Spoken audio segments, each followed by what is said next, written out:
I've made a lot of bad decisions in 30 years of living.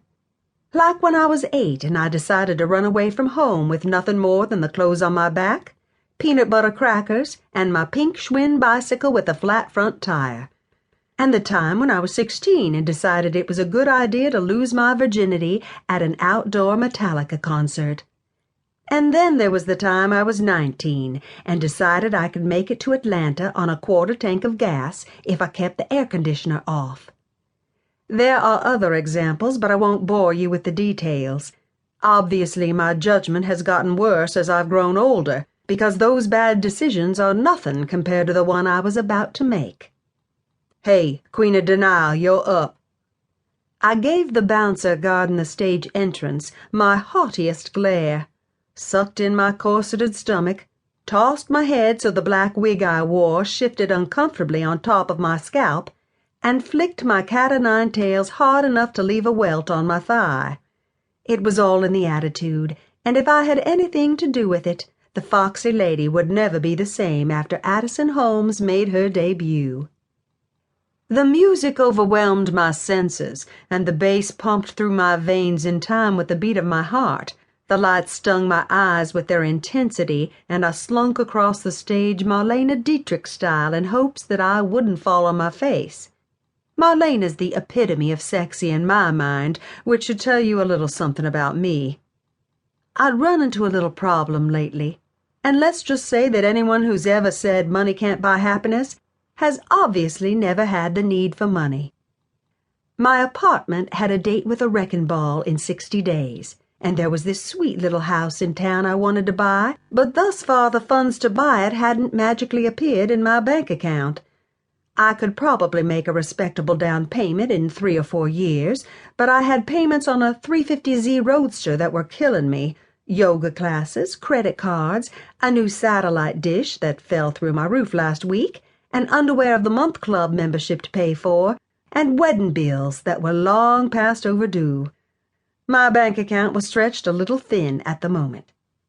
None of those things would be a big deal if I was making big executive dollars at some company where I had to wear pantyhose every day.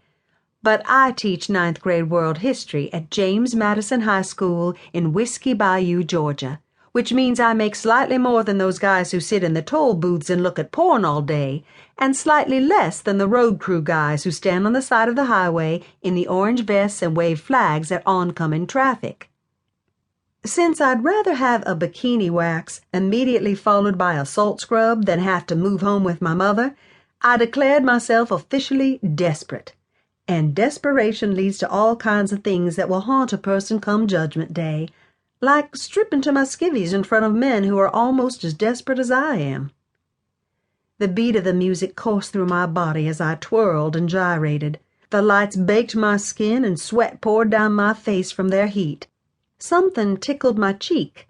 I caught a glimpse of black out of the corner of my eye and realized a false eyelash one of the working girls had stuck on me earlier sat like a third eyebrow on my glistening skin.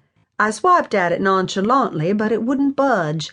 I ducked my head and peeled it off my cheek, but then it stuck to my finger and I couldn't get the little devil off.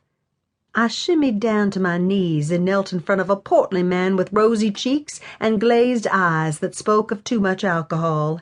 His sausage-like fingers came a little too close, so I gave him a slap with my whip to remind him of his manners and the fact he was wearing a wedding ring. I ran my fingers through his thick black hair and left the eyelash as a souvenir of his visit to the foxy lady. The thought crossed my mind that he might have a hard time explaining the eyelash to his wife, but the music kicked up in tempo and I had to figure out something else to do with my remaining 2 minutes on stage. Who'd have guessed it would take me 30 seconds to run through all my dance moves?